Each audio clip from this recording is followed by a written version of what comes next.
Good afternoon, everyone.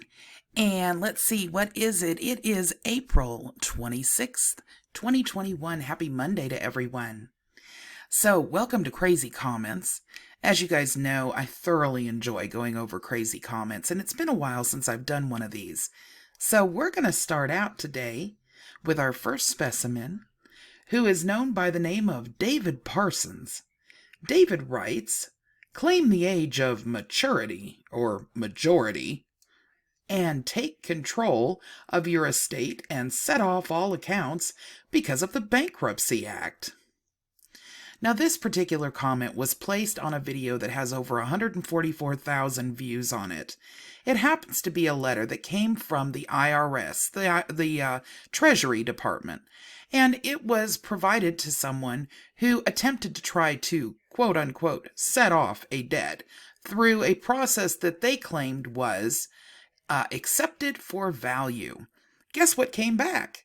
A letter stating that if you do this again, we'll be fining you $5,000 per incident because this is frivolous documentation and you're making our workers try to figure out what it is that you're talking about. And on top of everything else, there's no such thing. Accepted for value is simply a term used in the financial realm. It's not an actual financial instrument. But the Sovs don't believe that. They believe that there's such a thing as being able to write your own promissory note and walk away with a BMW. They believe that there is such a thing as a Bankruptcy Act that was supposedly put in place in order to put the United States in some form of bankruptcy, that it was never announced in papers or anything else to anyone, and they believe that you're able to take your personal debts and write them off or set them off through the Treasury Department because of a little thing called House Joint Resolution 192. Let me just give you a little bit of insight here with regards to this supposed bankruptcy. A lot of people believe that in 1933, because of the change in the gold standard, that at that time the country filed bankruptcy, but in reality, that's not the case at all. As a matter of fact, bankruptcy has several different formats that can be used, both for individuals and for corporations, but not for a country. And then I have to hear the argument that we hear so very often: oh, the United States is a corporation. But that would be wrong. The United States is not a corporation, by way of the fact that it's able to accept articles of incorporation. So, in other words, my point is that if the country were indeed a corporation, you wouldn't be able to file articles of incorporation as a corporation under the corporation. It's awfully silly that you guys believe this, but regardless, I'm going to go into this bankruptcy thing a little bit deeper just so that people understand. So the question is, with the total debt that was acquired by the federal government in Washington, D.C., that hit $20 trillion back in 2015 and has long surpassed that now, the question becomes, with the federal government in debt to the degree that it could never pay this debt back, can the United States of America actually file bankruptcy at any point in time since its existence? The Bankruptcy Code provides for many forms of entities the opportunity to file a bankruptcy. A Chapter 7 bankruptcy, for example, may be filed by a corporation or an individual. A Chapter 13 bankruptcy can be filed by an individual but not a corporation. A Chapter 11 bankruptcy is a reorganization that can be filed by an individual or a corporation. And there is an additional bankruptcy that's called a Chapter 9, which is a bankruptcy that permits a municipality to file bankruptcy through a reorganization of its debts. That was last done by Detroit. That's the largest city in the United States that has famously filed a Chapter 9 bankruptcy.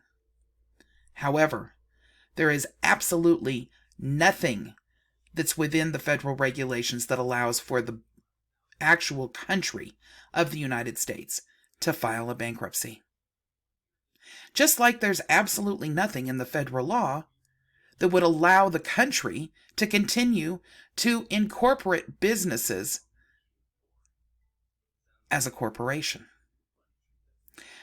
The bottom line is that the country is not a corporation, and the country's never filed bankruptcy, and the country never would file bankruptcy or become a corporation, and there's proof of that in everyday life.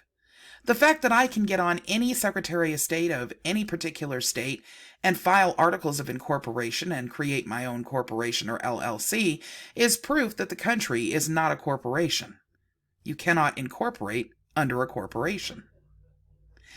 The fact that there is no bankruptcy law that allows for a country to file bankruptcy within its own country is proof that the country has never filed bankruptcy.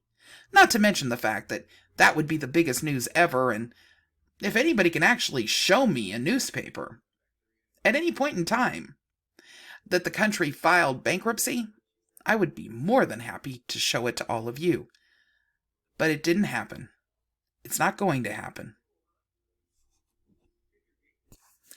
Let's go back to the fact that David feels that somehow you can offset all accounts because of the Bankruptcy Act.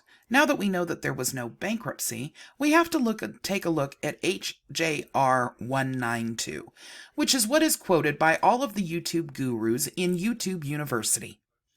They honestly tell the people that are following them and paying for these massively large packages that are full of nothing but shit that they are able to offset all of their individual personal debts because of HJR 192. Forget the fact that HJR 192 was simply a House resolution. You don't even have to look to see whether it was ratified or went any further at all if you just read the damn thing. Because what it says is they were referring to public debt. Public debt. Not the public's individual debt. What is public debt? Public debt is the same thing as national debt. It just happens to be what's in the public forum of that area, of that actual act. So, for example, what they were referring to in HJR 192 were things like welfare, food stamps, Section 8 housing. Those are the public debts they were referring to. Not that they would pay off your 1992 GMC Yukon. No, it doesn't work that way, Mr. Parsons. But then again, you keep going, dear. I'll keep watching. And when you find yourself with the same letter that's in this video that you decided to post on, well, I'll be reporting on you getting your ass busted. Because people like you don't listen. And even though there's never been a winning case at any point by anyone that has used these arguments in a court of law, well, you still don't believe it. And I'm sorry, but there's nothing that you can do with someone who chooses ignorance over facts.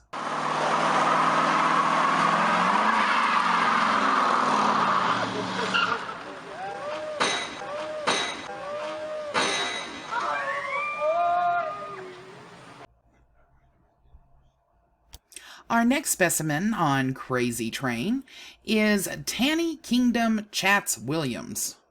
I hope I said that right. If not, I apologize for my mispronunciation. He left a comment on the Gene Keating fraud video that I did over 2 years ago. He says, "This is a load of ish. ... Not because he doesn't have a piece of paper to prove ish doesn't mean he doesn't know anything. ... Heck's wrong with you people." You know, it's difficult to decipher this, but let me try. I believe what Mr. Chats Williams is trying to say here is that just because he doesn't have a card that shows him as a bar member doesn't mean he doesn't know anything. And you know what? I agree with you, Mr. Chats Williams. because I happen to know several attorneys that don't carry any kind of actual bar card. They're not a member of the bar, but they still have their education. Unfortunately, though, Gene Keating doesn't have that education. And not only that, he's proved over and over again, I would venture to say up in the hundreds of times, that he doesn't win any of his cases. Not one.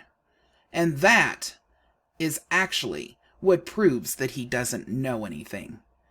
Do your research, Mr. Chat Williams. You know, like you like to tell other people to do. Pull up the cases that Gene Keating claims he's won. Look at them for yourself. Pull them up in Pacer. Pull them up in Justia. Pull them up in U.S. courts. His arguments don't win. At all. Not once. Ever.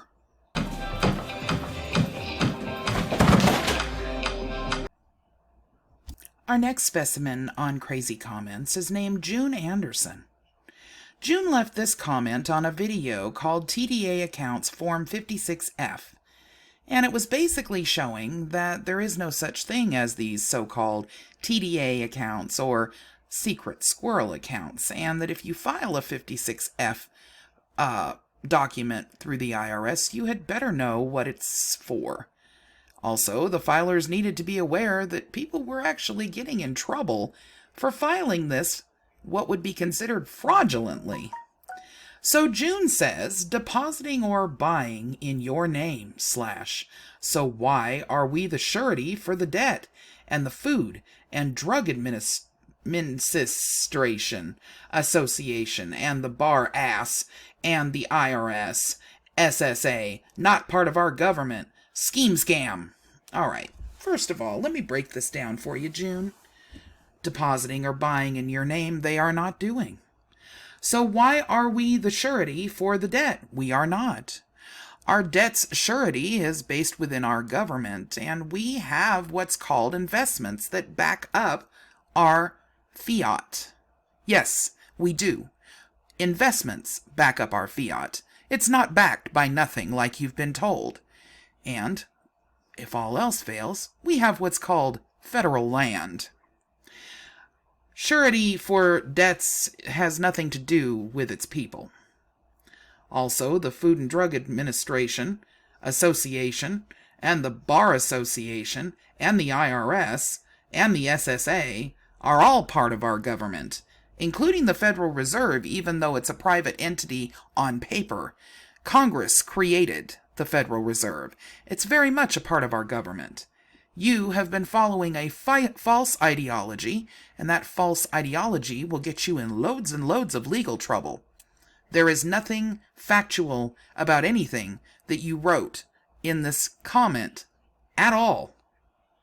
Not one thing.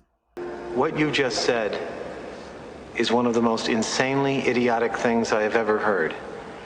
At no point in your rambling, incoherent response were you even close to anything that could be considered a rational thought. Our next specimen in Crazy Comments is from Brother Bay. And Brother Bay wrote this on the video that I did called Proof the Moor's Treaty of Peace and Friendship Claims Do Not Stand in Court. He says, so if a person makes a stand on an Indian treaty or state constitution, A loses. Does that mean the treaty or constitution is void, or does it just show that they failed to make a claim of relief which the court can grant? Well, Brother Bay, you'll need to rephrase your question just a little bit differently for me to be able to understand what you're actually asking here. See, the problem here is a fundamental misunderstanding of the reason why I even created the video in the first place. The Treaty of Peace and Friendship doesn't have anything to do with your rights here, unless you're an American, of course. It really has more to do with pirating and going back and forth between the Morocco and the United States. It doesn't have anything to do with anyone that's not an American. And on top of everything else, your question. So if a person makes a stand on an Indian treaty or a state constitution, A loses?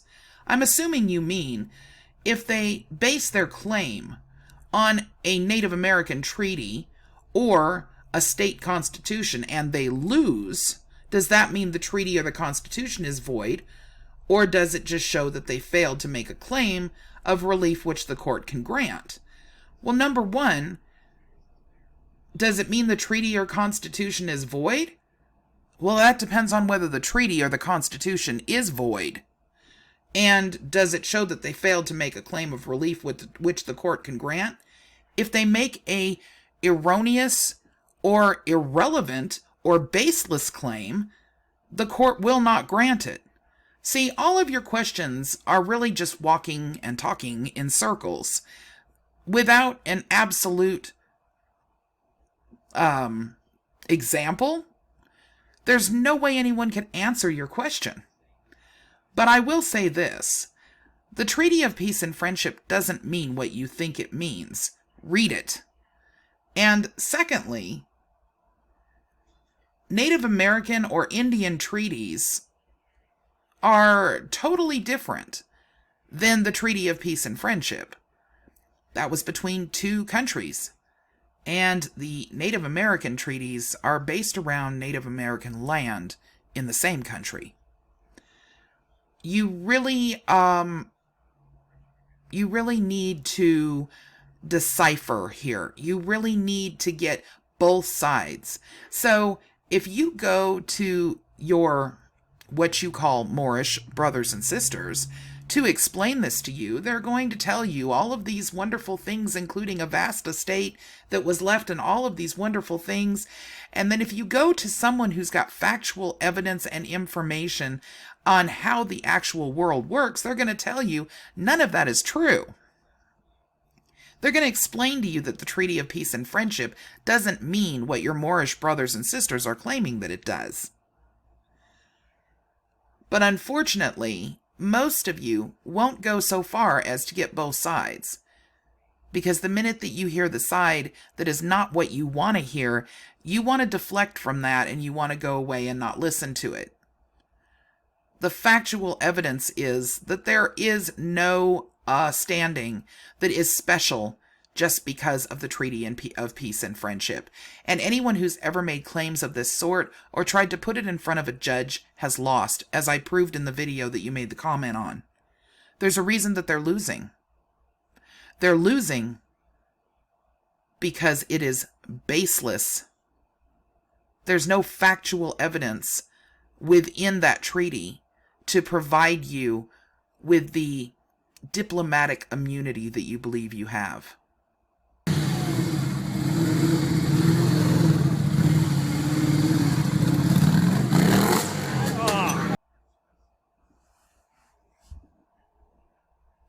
Our next specimen is named John Boy. John Boy states on a video that I did well over 3 years ago called The Benefits of Filing a UCC-1. It does not change your status. John Boy says, Radiant Clone shows how to access the UCC-1 and shows proof you can discharge debt. He shows you everything. Radiant Clone does not. He cannot provide proof that you can discharge your debt because you can't. And if you truly believe that Radiant Clone can actually provide you with proof to do that, then I challenge you to send Radiant Clone over to me at virgotriad@protonmail.com, and I would be more than happy to talk with him about it. And if it turns out that Radiant Clone really can do this, then I will be the first person in line to be screaming it out to the world. But I guarantee you that by the time I'm done deciphering everything that Radiant Clone has done, it will be the exact same scam that it's been for the last 40 years, John. Don't fall for it. And if you do, remember who warned you. Our last and final specimen for this week's crazy comments is Tracy Holcomb Bay. Tracy put this also on the proof of the Moors Treaty of Peace and Friendship claims do not stand in court. She did not like this very well at all, or he did not like this very well at all. You are all idiots. Actually, your information is incorrect.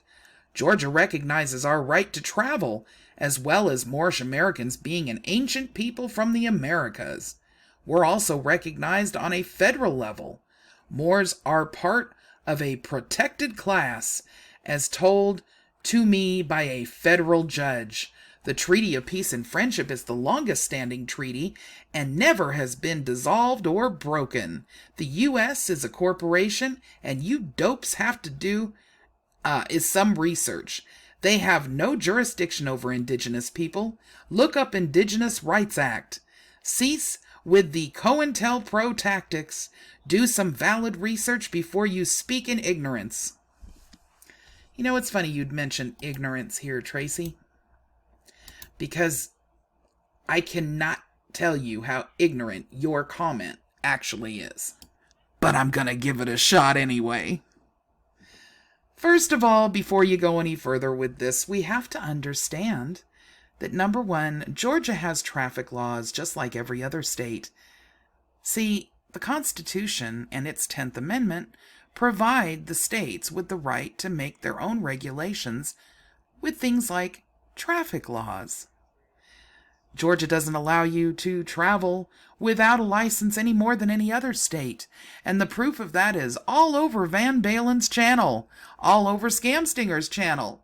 There is absolutely no traffic case that's ever been won with the arguments that you guys make about your right to travel. None.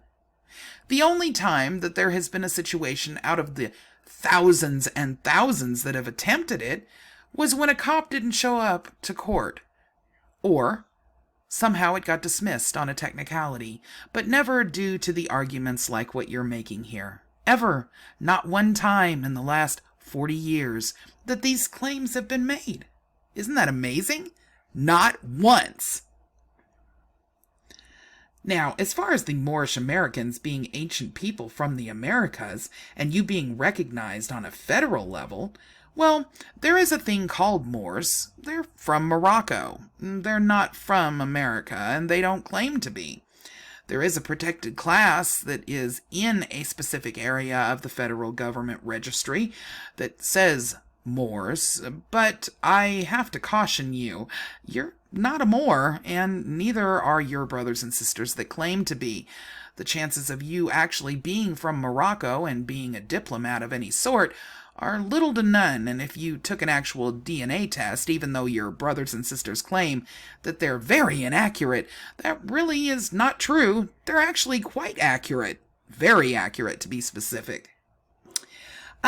We won't go into all of that, and it's not going to matter what I say, because you're not going to believe it anyway, but for those of you that are listening or might be on the fence and considering calling yourself a Moor when you don't really know whether you are one or not, you're not a protected class. You're not indigenous. The Native Americans are indigenous, and there may be some of you that have Native American in you, but the Moors are not indigenous. I'm sorry. It just is the way it is. The Moors technically are from Morocco. They're of Berber descent, and they look like Arabs. They actually have the copper color skin. Not darker, just copper color. Although there are Moors that are darker in color, and Moors that are lighter in color. There are even Moors that people have mistaken as being white. I also want to mention here that it's very important, Tracy, that you pay close attention to what I'm about to say. The United States is not a corporation. It never will be a corporation. It never was a corporation. It's never gonna be a corporation. I don't care whether you want it to be or not. I don't care how many businesses you can pull up that use the name United States Service Corporation, because all that is a corporation that provides service in order for you to become incorporated under the country of the United States. See, you cannot become a corporation and incorporate under another corporation. The United States never has been and never will be a corporation. And even your precious U.S. whatever it is, 3,800 or 1,800 or whatever, where you claim it says the United States is for this purpose is a federal corporation. A federal corporation is like the USPS. That's what a federal corporation is. But regardless, if you just paid a little bit of attention to what that actual document says directly above it, it says, in this particular chapter only, meaning it's an example. It isn't a definition. You've been led down a very bad path of lies, and you also don't understand history or economics very well. And if you did, you wouldn't have fallen for this.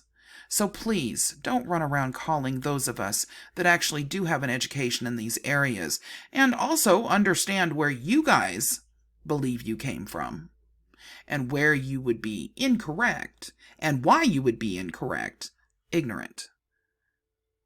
Because you are actually the one that's ignorant. And don't be so proud. It's embarrassing.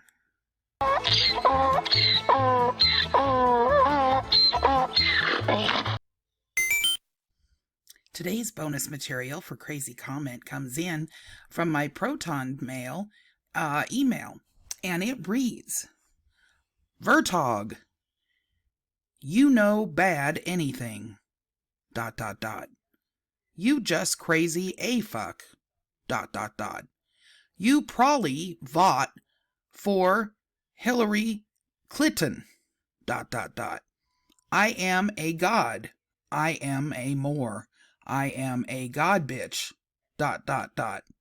If you don't shut up, I will show you what Moor can do. You just mad you don't get no black man, ... You probably ugly, but just sound good, ... You in Morocco, you ignorant as fuck J, ... Get off my dike, ... But I think I'll reserve comment on this one. All right, everyone, I hope you enjoyed this Crazy Comments, and I hope that everyone has a wonderful evening. I'll talk to you guys later. Bye-bye.